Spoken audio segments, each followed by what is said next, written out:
Welcome again. Now we are on the program. We have space to talk for researching and researchers, and we will take some conversation with EURAXESS, with Ana Margarida Santos from EURAXESS, Olga Dias from FCT Mobility for Researchers, and David Marçal from Marie Curie Support. Please, Ana Margarida Santos, what is this EURAXESS? What it is? Good morning, José. Thank you for asking, and thank you to the EURS team for having us here today. EURAXESS is a European network and the key initiative to facilitate the mobility of researchers across Europe. There's a policy behind. The European Commission wants to create the European Research Area, thus contributing to an open, attractive, sustainable European labor market for researchers. What does it mean? It means that the European Research Area will provide researchers all the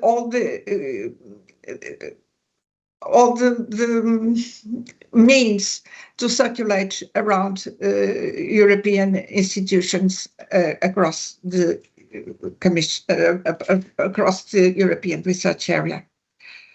What are the instruments? The instruments to implement these policies are the European portal, the national portals that are aggregated to European portal, EURAXESS Services Network, and EURAXESS International Hub worldwide.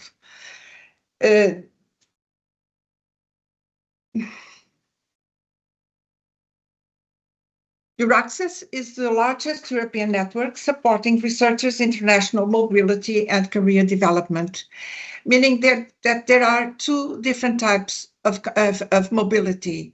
One is international mobility or geographical mobility, and the other is the career development, meaning that a researcher can leave academia and go into companies and into entrepreneurship and startups, etc., and will be able, the portal will help researchers with this type of mobility. There are 43 national portals and plus then 600 EURAXESS service centers. These service centers support researchers when they come to a different country and need support and need to avoid the hurdles of the mobility schemes. There are also 9 international hubs spread around all continents.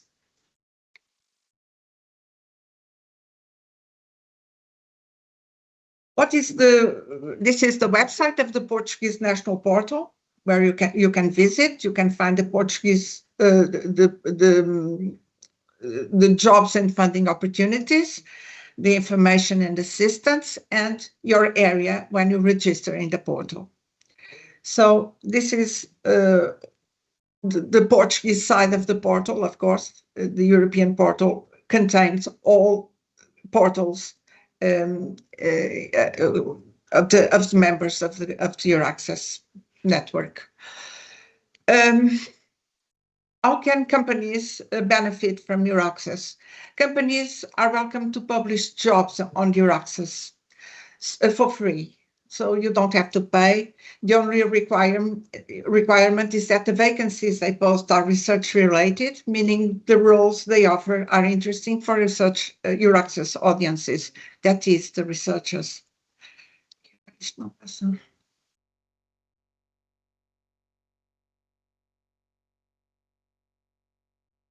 Okay, just a little questions. Yes.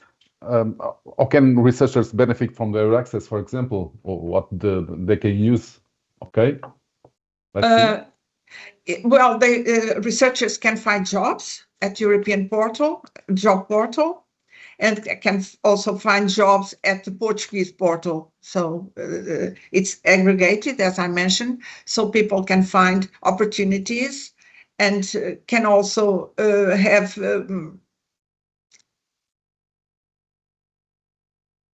they also have the opportunity to contact the European service centers in all European countries in the different portals.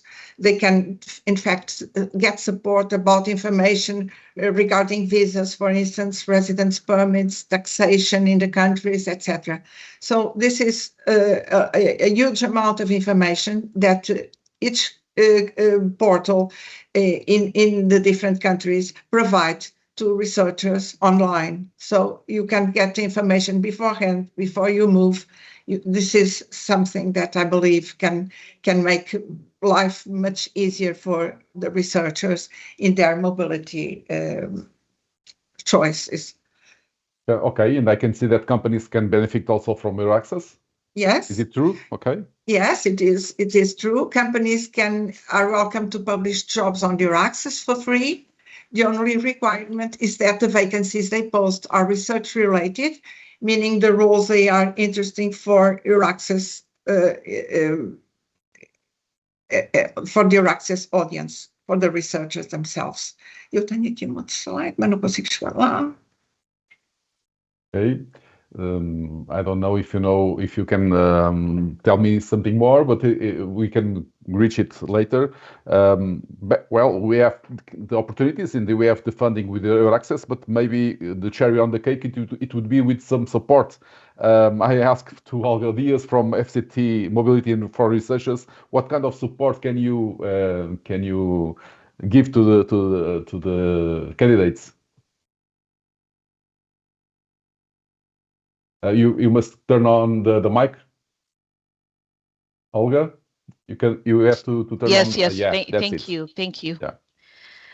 In mobility program, we have two modalities: outgoing for support Portuguese stays in foreigner institutions, and incoming mobilities to welcome in Portugal foreigner researchers to develop research and joint activities with Portuguese researchers for between 1 month to 3 months. Okay. There have been a lot of submissions, as I can see, much more from outgoing from the incoming.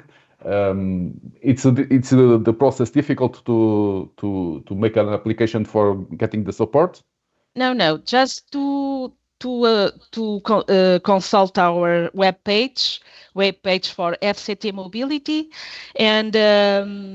and submit the application form is in English, okay, because we have international evaluation panel, so the submission is in English. Okay, and there is any submission period? It's always open? How can it works? Yes, the call is open from November 2024, and we'll receive applications until 31 December 2025, until the end of the year. Okay, so FCT Mobility it's here to support all the researchers that wants to move from one place to another. So another cherry on the cake, it will be Marie Curie. And to talk a little about the Marie Curie support, we have David Marçal. David, what can you tell us about it? Okay, we have David Marçal. Hello. Hi. Hi. So, Marie Curie actions can help with the employability of researchers. So, the Marie Curie actions. Sorry, can you repeat your question again? How can Marie Curie actions help the employability of researchers? Yes, great. So that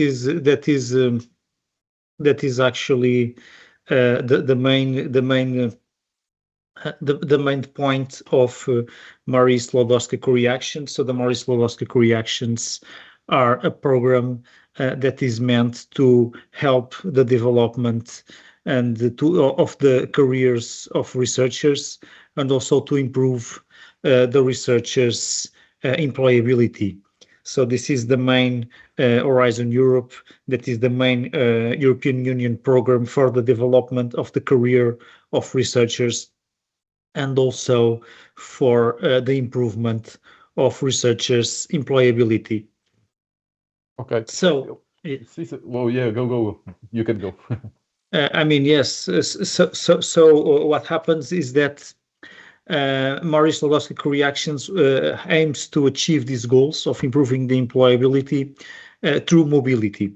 Actually, through three dimensions of mobility: the mobility across countries, the mobility across academic and non-academic sector, and also the mobility across scientific disciplines. So when we talk about employability within the scope of Marie Sklodowska reactions, we are also talking about employability in the so-called non-academic sector. This includes everything that is not higher education institutions, and also research institutions, but also other organizations such as companies, also small and medium enterprise, non-governmental organizations that can benefit for the training that Marie Sklodowska reactions provide to researchers. So this means that Marie Sklodowska reactions are very open to all kinds of organizations. This includes the organizations from the non-academic sector, and this is very important. Actually, it is actually highly valued in the Marie Sklodowska proposals, the participation of the non-academic sector. So if you agree, I think very quickly I can show you what the main types of Marie Sklodowska reactions are. Doctoral networks that meant to fund international doctoral programs. So this is the applicants are consortia of institutions. Next one is postdoctoral fellowships. This one is to fund. This is probably more interesting for applicants. This is to fund one postdoctoral fellow in one institution. So the application is made both by the institution, that can be a company or a higher institution organization, and the fellow. Then there is staff exchange, that is similar to FCT mobility that you have already heard. So staff exchanges funds the mobility of researchers across organizations and across sectors, across the academic and non-academic sector, also across disciplines, and also across countries. Then there is two other programs, Co-Fund and Choose Europe, that are meant. I'm not going to enter into detail about these ones, but these ones fund also postdoctoral programs. Co-Fund also funds doctoral programs, but participating organizations have to also to co-fund the program, and also MSCA and Citizens, that is European Researchers' Night. That I'm not going to enter into any details. I think we'll have the slides. So this is the calendars for the coming years. They are provisional because actually this work program is not yet approved, but almost certainly the dates of the calls will be these ones. So at the moment, we have only Choose Europe and Doctoral Networks opened. And they're about to close, actually. So just a quick slide to highlight what is the participation of what is academic sector, non-academic sector. So the non-academic sector is everything that is not the academic sector, and it is very welcome in Marie Sklodowska reactions. In most Marie Sklodowska reactions are two types of participants: the beneficiary, which has a direct legal contract with the European Union and receives funds from the European Union, and the beneficiaries are actually the ones that recruit the researchers, and associated partners. that can help in the training of researchers, but do not receive funds directly from the European Union. I will maybe very quickly mention two of the actions that I think they are more interesting for prospective candidates and fellows. The first one is postdoctoral fellowships.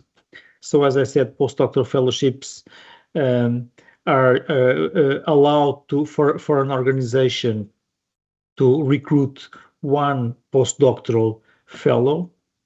There are two types. One that is a European fellowship for 2 years in Europe, and another one which is a global fellowship that has two phases: an outgoing phase of 2 years outside Europe, and one mandatory return phase of one year in an European country.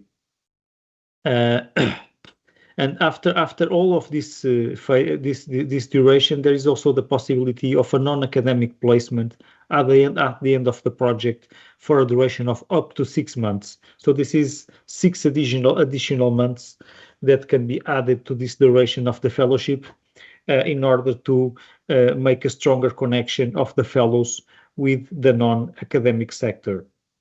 In the case of Portuguese organizations, with the same application, candidates are also eligible for this other call, which is called ERA fellowships. That is because Portugal is a widening country.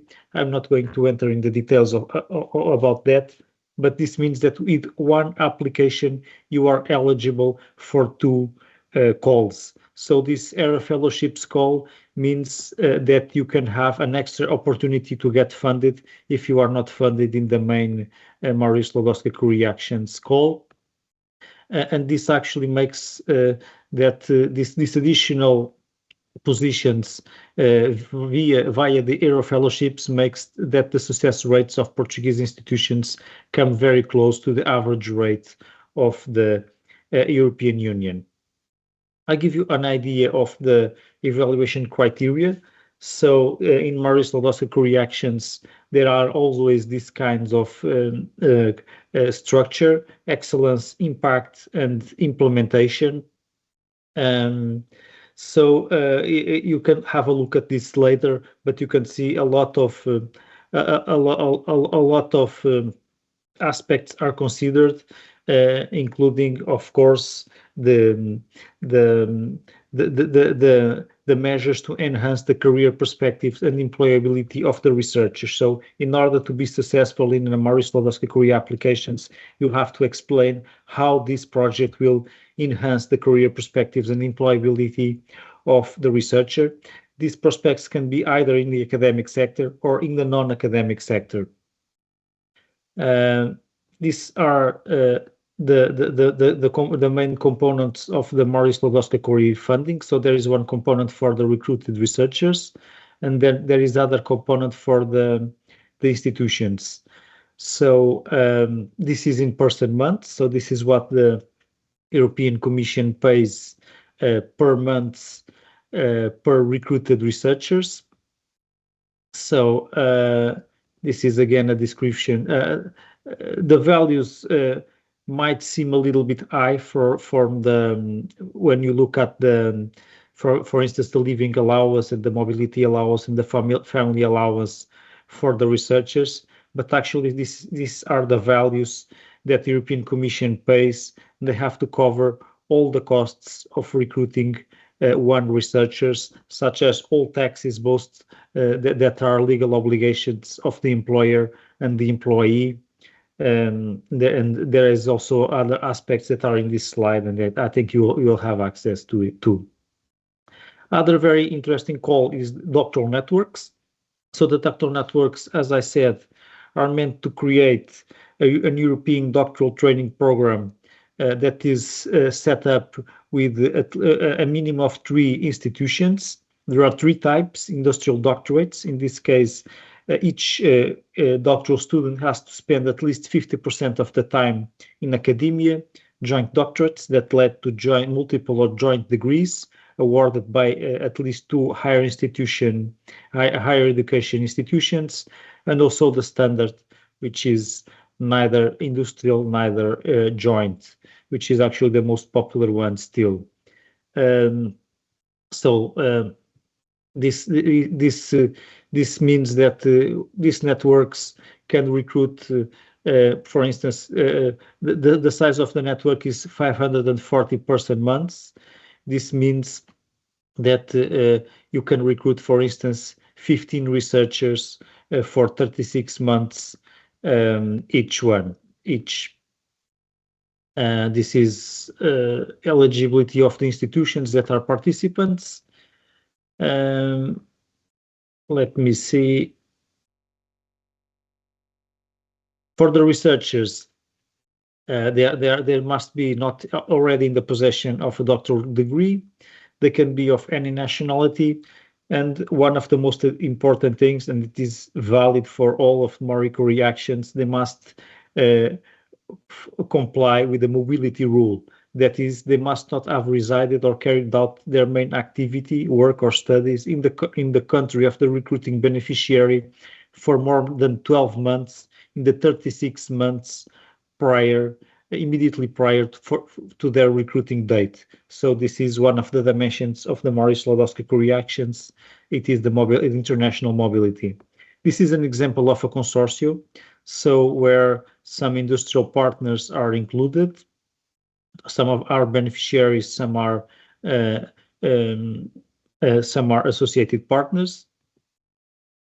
This is an idea of success rate for each of the 8 panels of Marie Curie actions of the doctoral networks in 2024, and this is the comparison with the success rate for Portuguese institutions, which have become much closer to the European Union in the course of Horizon Europe, that is since 2021. So, and in practical terms, the amounts that have been obtained by the Portuguese institutions have also increased significantly every year. So this is again the award criteria, that is always excellence, impact, and implementation, and always adapted to each specific call. So again, we have always the credibility of the measures to enhance the career perspectives of researchers and contributions to their skills development, among many other aspects. These are again the contributions for the recruited researchers, with the same as for the postdoctoral fellowships. These are contributions in the perspective of the employer, so this does not correspond to the gross or to the net salary of the recruited researcher, because it also accounts for the employer's legal responsibilities. So if you are a prospective PhD candidate, you do not apply for this call. Our actual institutions apply for this call, consortia of international institutions. You should go to EURAXESS, where all the opportunities funded by Horizon Europe are announced. This is actually mandatory, and then you can find all of the opportunities. For instance, if you use these filters, such as Portugal and type of position, and you'll find all opportunities that are from Horizon Europe, including the ones for Marie Sklodowska-Curie actions. So thank you. Great presentation. I have some questions, and there are some questions in the panel. So my question will be: can these all support FCT mobility and Marie Curie can be cumulative, or what I mean is we can apply for one and for another for the same project? It's Yeah, open, I mean, mic. So yeah, yes. So of course, you cannot have double funding for the same mobility action. And in the perspective of the Marie Sklodowska-Curie actions, you have to work full time on the Marie Sklodowska-Curie project, or part time, and in that case, your salary will be half. So, but as long as you comply with this implementation rule that you are dedicated to your Marie Sklodowska-Curie project full time, you can use other funds if you want for the implementation of your Marie Sklodowska-Curie project. Yes, such as Okay. FCT mobility. Great. Yeah, that's it. Olga, I don't know if you want to say something about it. To FCT mobility, yes. Yeah. We have, as I told before, we have two modalities, and but the program will close very soon in December, and the researchers that work in companies, if they are related with a association lab, they could apply. Okay. Another question for your next, maybe there are opportunities for junior researchers in non-academic sectors. What it means is if the companies are able to submit funding and get some appliances for junior researchers. Yes, I mean, in a way, Marie Sklodowska-Curie actions are only meant to recruit junior researchers. So postdoctoral fellows, actually for postdoctoral fellowships, there is a limit of 8 years after the PhD. This is a limit of 8 years of scientific age. Some exceptions apply, such as maternity leave, paternity leave, compulsory military service, and stuff like that. But actually, in a way, Marie Sklodowska-Curie actions are targeted essentially at, let's say, junior researchers, also PhD researchers, and so companies can participate both in the training of PhD students and postdoctoral fellows, and also they are very welcome to participate in the mobility schemes such as staff exchanges. So they can recruit the researchers, even if, let's say, bear in mind that, for instance, for postdoctoral fellowships, there are three modalities. So one of the modality is industrial doctorates, where the PhD students has to spend 50% of the time in the non-academic partner. And also, nevertheless, regardless of the type of doctoral network or even the type of fellowship, researchers can be recruited by the, let's say, industrial partner or the non-academic partner. Of course, if it is a doctoral network, of course, there must be an associated partner or other beneficiary that is able to award the doctoral degree. But nevertheless, in an industrial doctorate or any kind of doctoral network, the researchers can be recruited by the non-academic partners. And as I mentioned, also there are essentially two types of participation that entities can have, such as beneficiaries that sign the grant agreement and have a direct interaction with the European Commission and receives funds from the European Commissions, and also associated partners that can host researchers for some periods and in the case of and can participate in the supervisory board. And they can even receive some funds, part of the funds from the beneficiaries. And so I would say large and organizations with some capacity to deal with the, let's say, the burden of a certain bureaucracy within European Union can be beneficiaries. Smaller companies, small medium enterprises probably would be better off as associated partners, as they will not be responsible for advancing parts of the funding before they get reimbursed, and to have the responsibility of reporting to the European Union. Great. Another question, maybe Olga can answer it. It's a non-staff contracted lecturer. So can she apply for the FCT mobility? Sorry, I don't hear the question. She's a contracted lecturer. So she is already a contract. And she asked if she can apply for FCT mobility support. Yes. Okay. She can apply. Okay. Someone interested in transition research into industry by creating, for example, a startup. Is there any investment funding or support available for early stage companies? I don't know if they can only access the funding through consortium, or if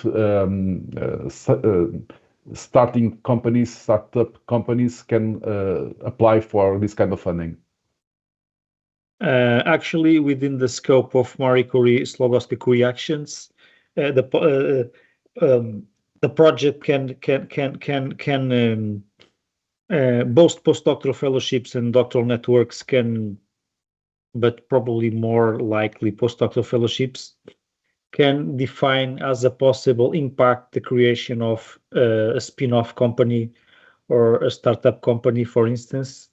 And also, but there is no specific funds for that. I mean, the contributions are the ones that I showed in one of the last slides. So there are for very specific things related to the recruitment of the researcher himself, and the closest possibility to that hypothesis is this non-academic placement at the end of the project for up to 6 months.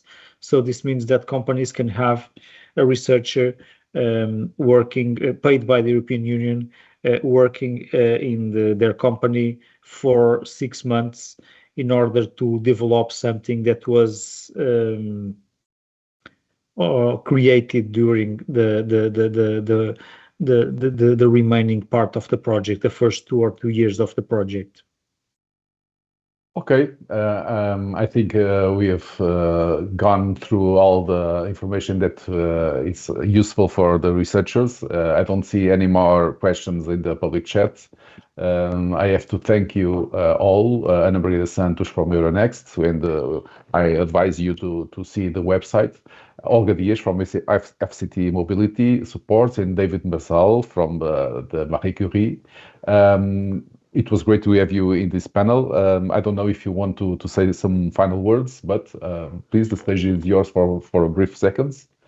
No, thank you. Just if you have any questions, you can write me. My email is one of the last slides, and we take it from there. Okay. Yes, it's the same for FCT Mobility. We have a fct.mobility, and you can contact us. Regarding EURAXESS, it is possible to send an email. The whole presentation has the information about the contact. If you want to reach out, please send me an email that I will be pleased to answer. Thank you.